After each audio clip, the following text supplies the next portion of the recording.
Hey guys, welcome back to the channel Opinions Matter, and it's going to be a little bit depressing because some of you guys wanted me to get the A7 Mark III, but I'm really sorry, without any sponsorship or anything, this channel, I cannot physically afford the A7 Mark III, but I went to a local Best Buy and I got the new a6400. So what we are going to do is that we are going to run some tests on this a6400, and by the way, I'm going to use this Sigma Shift 17 to 70 f 2.8 lens today just for the test. I'm pretty excited because I just bought this one and I didn't open it. I wanted to open it with you guys, so let's do a quick unboxing. Let's jump in, open the box. You're going to find some some sort of manuals, precautions and all that stuff. This is obviously the camera. We are going to put that out. This is the strap. You have got the wall charger or the wall adapter, and if you are wondering, this is 5-volt. Apart from that, they do have the eyepiece cup for an extra cushion and a micro USB. I was thinking they will do a USB-C, but they did keep only micro USB. And since I bought the kit lens, because I could not find the body only, I was like, I need the body only. But this is the kit lens, 18135. This is the best kit lens ever. This is the most exciting part, guys. I'm super excited. This is the camera body.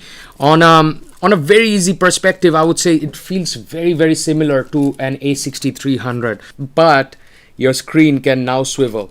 Now, how does this screen swivel? So your screen swivels like this, and then at the back, you will see this is the mechanism that they added. So literally, it does not block anything on the top. Now, this has face tracking and eye tracking, and it has got touch sensor. So you can actually select a picture like this, just by touching it, and it takes a picture. Alrighty, so what we are going to do is that you guys saw the unboxing, and the thing is that it's night right now. We are going to do the low light test at first, and we are going to see pictures and videos, how it stand out to. Now, the good thing about this is that the ISO goes all the way up to 3200 on this a6400. And I will also tell you one more thing, though the ISO expands all the way to 100,000, I did take some pictures. Watch this very carefully. Alrighty guys, so this is the final test, and now we are seeing at ISO 100. If you do 200% crop, you'll see the quality is the same. It's not about the quality, but look into these small ISOs like ISO 100, 200. You'll see how stable, even at low shutter speed, that lens is performing. That's ISO 400, and you see that is a crisp autofocus out there. And this was like a single shot. This is one of my favorite shots because I love food also. So this is ISO 800 and 200% crop. That ISO 800 is performing really good. 1600 1/20 shutter speed, but at 200% crop. Look at that detail. ISO 3200 with the shutter speed 1/20, and when I crop in little bit here and there, but watch the next shot. I think I made a mistake on the previous one. 6400, watch cropped in. That's detailing. Amazing job on that 6400. ISO 12800, I was expecting grains, but oh my god, I've never seen a camera performing that good at high ISO. 25600, there is grains, but you can still use the shots. 32,000 ISO, I pushed it to the max, but watch when I zoom in. There is grains, but still you can use it. 100,000 ISO, no, you cannot use this shot, but you can put these grains and use your grains for a different purpose. Now let's jump into the videos really quick. This is ISO 200. I just didn't do ISO 100. So this is ISO 200. These are all shot at 24p. Shutter speed is kept around about 140. ISO 400. This is a clean shot. And I was amazed that though it doesn't have in-body stabilization, this camera was actually performing better than my 6300 for some reason in stabilization.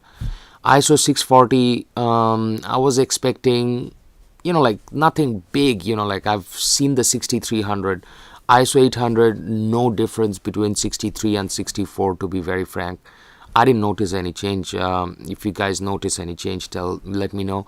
Now ISO 1600, where a lot of Canon cameras will have little bit of grain, very little, you will see that there is no grain on this ISO 1600. So it's already a promising sign.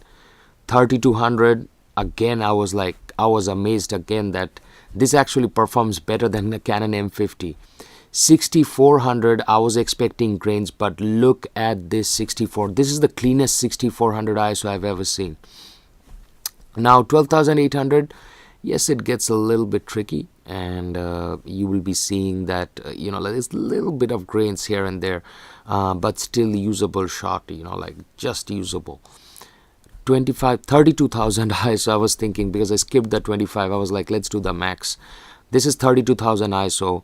Let me know in the comment section below, have you ever seen a footage of 32,000 ISO performing that good?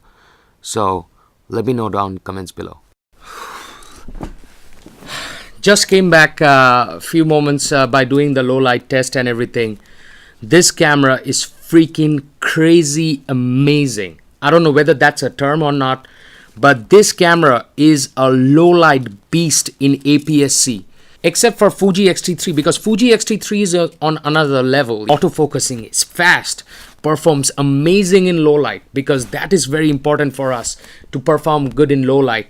And videos, oh my god, at even 25,600 ISO, that footage was usable. They did do a lot of stuff in their what is that called, like their codec. So their codec is a little bit better. And if you like this presentation, and if you thought that I could present you an honest opinion, leave a comment below, and do hit that subscribe button, and also with the notification bells on, so that you get the latest updates on this a6400 that's going to come up within this coming 2 or 3 weeks. So maybe next week I'm building up a rig. The easiest way to do an a6400 vlog setup, because this camera will revolutionize the whole vlog setup. Yep, so take care. See you again on another episode. I hope you enjoyed the episode. The episode stretched out a bit, but see you again. Goodbye.